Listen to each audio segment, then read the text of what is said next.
Hello everyone, Thomas here. Thanks so much for clicking onto this video. I wanted to do a new series where I talk to you about 7 songs that I listened to this week. I picked one song every day that I listened to and I wanted to talk about them, discuss them with you, why I listened to them, why I picked them, all that kind of stuff. So if this is something that you'd like to see every week, let me know. I'm going to start to try to do this weekly, one song every day, so 7 songs a week that I discuss and talk about. Now, I'm not going to go into super big detail about them or go through the lyrics or anything like that, but I am going to tell a story on why I listen to it, how I listen to it, whatever. So, before we get into it, make sure to give this video a thumbs up if you do end up liking it. If not, please put in the comments below why you did, and I'd really appreciate it. Make sure to click that subscribe button if you like this video, like past videos, and want to see more in the future.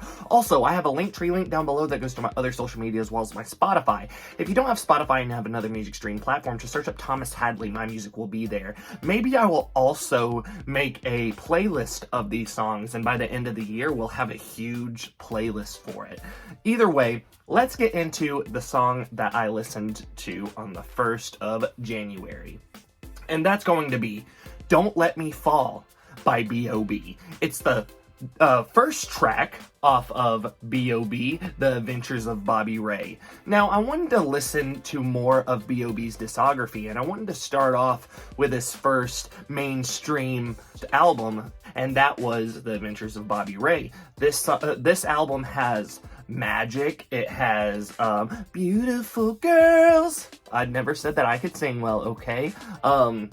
And it has Airplanes, and Airplanes Part 2, but this is Don't Let Me Fall. I have never heard this song before, so going into it, I was like, okay, what am I going to expect? And this song was actually very good. There's a lot of different styles of music in this album, but this was just the first one off that album that I listened to that I haven't listened to before.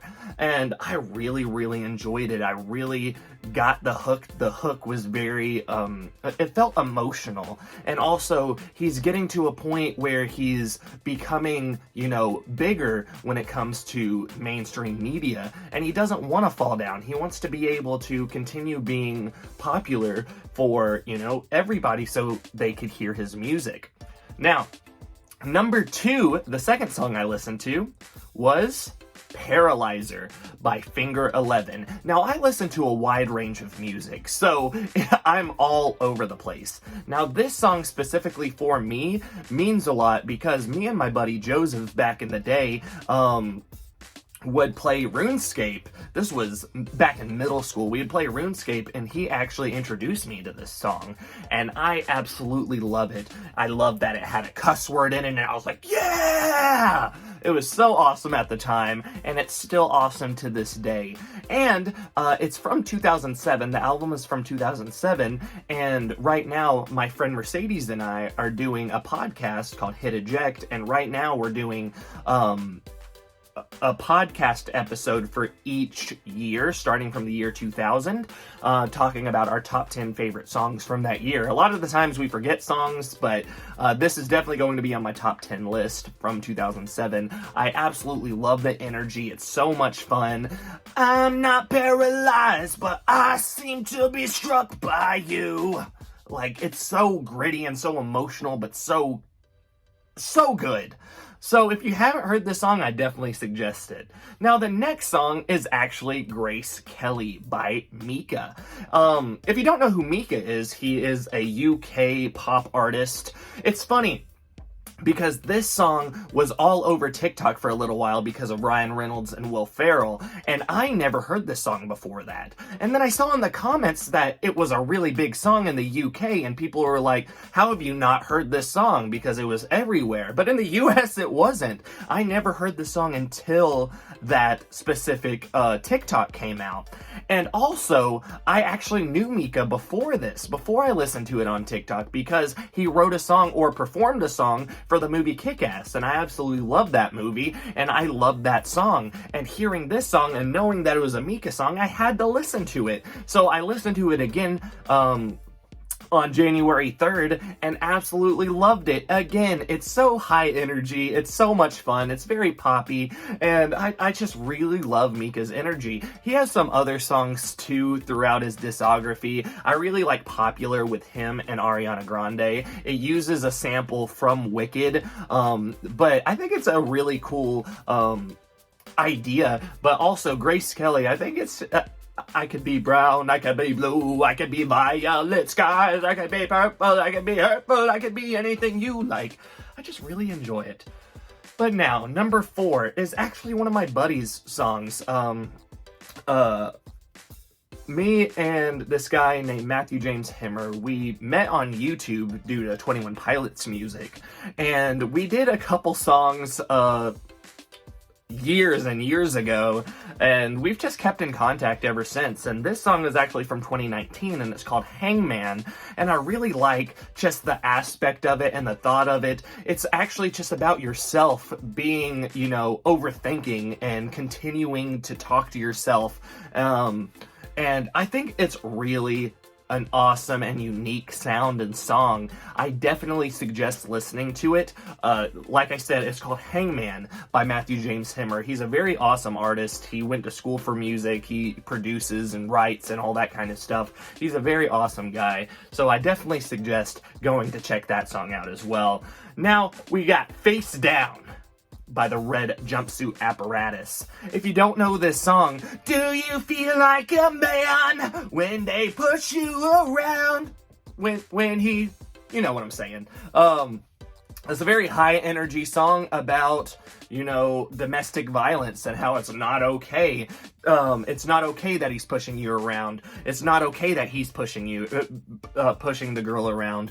And it's super intense and super emotional. And if you watch the music video, it's actually very entertaining, and it shows a lot of depth as well. This song is extremely popular when it comes to this style of music, and I think it's a extremely well written and performed song as well. There's a newer version that's a little bit, it's an acoustic version that's just recently been released in the last couple months, and I think that that song itself is still good as well, but comparing it to this one, there's no match. There's a lot of emotional tension in that music as well, with just the high energy and the emotional lyrics and the depressing lyrics and, you know, fight back lyrics. Now the next song is Lego House by Ed Sheeran. It's a song that I did for my one take daily covers. It hasn't released yet from this video, but it will in the near future.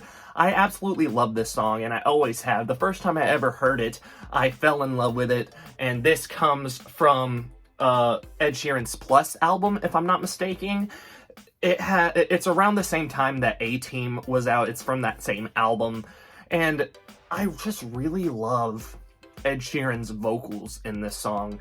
His vocals in any song, really. I love Ed Sheeran, I really do, and I think he is, you know, very properly rated when it comes to stardom and, you know, highest or biggest artist of all time. I think he's a very great artist, and he's a great writer, and I think that this song is fantastic. You wanna pick up the pieces and build a Lego house. If things go wrong, we can knock it down. Oof. You know, like, it's so great. So great. On an emotional level, on a, like, it's so beautiful. And now the last song is from a band called Lawrence, and the song is Casualty. So Lawrence, the way that I know Lawrence, and you may have never heard of them, unless you've heard the song Don't Lose Sight, that has been a more recent hit for them. They actually signed on a record label with John Bellion. John Bellion went on tour a few years ago, and he was in Atlanta. Lawrence was one of the openers, and I absolutely fell in love with their style, with their feel, and I was able to meet them. I have a picture of them. I don't know if I'll have it here, but they're really awesome people, and just being able to meet them and talking to them was really an awesome experience. And this song, Casualty, was actually not even released yet when they were performing, but they did perform the song, and I absolutely loved it. And it's still such a good song. I was able to introduce Lawrence to my daughters, and they love it. I've introduced Lawrence to a few other people, and they love it. Love them. They're a sister and brother band with a whole bunch of other people, and Casualty is such a awesome combination of what they do, a mixture of pop and soul style material just fused in together and done very well. And this song has a lot of energy, a lot of, intensity, and I absolutely love it. Now, what do you think about these 7 songs? Have you listened to them? Have you not? You should check them out before leaving a comment. What is your favorite song out of these 7 that I let you know? If there's songs that you'd like me to listen to throughout the year, let me know. Put it in the comments below. And I really appreciate you being here for this video. I really hope you enjoyed it, and I will see you next time. Goodbye.